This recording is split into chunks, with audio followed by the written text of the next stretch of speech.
ایک واقعہ ہے نوجوان کا ہے کہ وہ والد نے پوچھا، چونکہ جو میں نے عرض بھی کیا تھا کہ جب نفسیاتی مرض ہو جاتا ہے وہ بھولنے لگتے ہیں، تو پوچھا کہ بیٹا کون سا دن ہے آج؟ اس نے بتایا کہ جمعے کا دن ہے۔ وہ تھوڑی دیر بعد پھر بھول گئے، وہ پھر کہا کہ بیٹا سنو آج دن کون سا ہے؟ پھر اس نے جواب دے دیا کہ بیٹے نے پھر پوچھا کہ تیسری مرتبہ کہ آج دن کون سا ہے؟ تو اس نے کہا کہ بتا تو دیا آپ کو کہ جمعے کا دن ہے، کتنی مرتبہ پوچھیں گے یہ بات؟ والد خاموش ہو گئے۔ انہوں نے کہا کہ بیٹا میرے پاس بیٹھو، میں تم سے کچھ کہنا چاہتا ہوں۔ اس کے بعد ایک ڈائری نکالی، کہا کہ چاہتا ہوں اس ڈائری کو تم پڑھو۔ انہوں نے ڈائری کھولی تو اس میں اس میں اس کی ولادت سے بچے کی کہ آج میرے گھر میں میرا بیٹا پیدا ہوا، خوشی اپنے جذبات ان کا اظہار تھا، پھر 1 سال کا ہو گیا، 2 سال کا ہو گیا، اس طرح سے لکھا ہوا تھا۔ اس میں کچھ واقعات بھی لکھے ہوئے، تو اس میں جب اس نے کھولا کہ 3 سال کا، غالباً 3 سال والا پیج، تو اس میں لکھا ہوا تھا کہ آج میرے بیٹے نے مجھ سے یہ پوچھا ایک پرندے کو دیکھ کر کہ بابا یہ کیا ہے؟ تو میں نے بتایا کہ یہ طوطا ہے۔ اس نے پھر پوچھا تھوڑی دیر بعد کہ یہ کیا ہے؟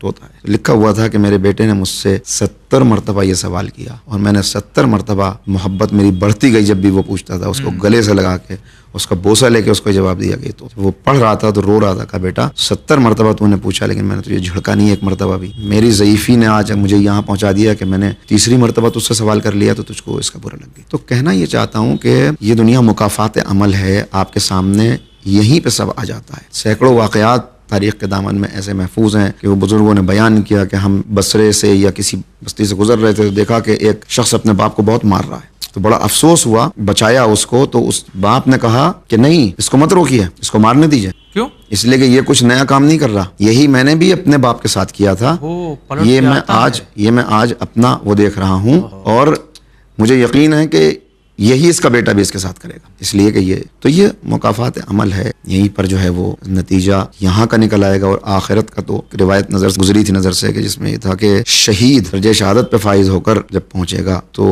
نامہ اعمال میں والد کی نافرمانی درج ہوگی۔ شہید ہو کر آیا لیکن اس کو جنت نہیں ملے گی، مقام اعراف پہ رکھا جائے گا والد کی نافرمانی نے۔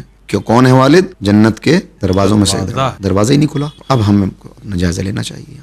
بعض اولاد کے متعلق انہوں نے خود لکھا اس بات کو کہ میرے والد بہت ضعیف تھے، ان کی میں خدمت کیا کرتا تھا، لیکن کبھی کبھی یہ بات ذہن میں آ جاتی تھی بہت میں نے ان کی خدمت کی، ایک اندر سے وہ ہو جاتا ہے نا انسان کے، اور میری اپنی بھی تو مصروفیات ہیں، میرے اپنے کبھی کبھی حالانکہ یہ خیالات، دیکھیے یہ تو اس سے آدمی کوئی بھی اس سے بچ نہیں سکتا، تو اس سے فوراً آدمی کو توبہ کر لینی چاہیے۔ کہتے ہیں کہ میں یہ دیکھتا تھا کہ ان کی وجہ سے میرے بزنس کا کبھی کبھی نقصان ہو جاتا ہے، تو تب مجھے یہ ہوتا تھا کہ میں نے ان کو یہ وقت دیا تو وہ آرڈر نکل گیا، وہ چلا گیا۔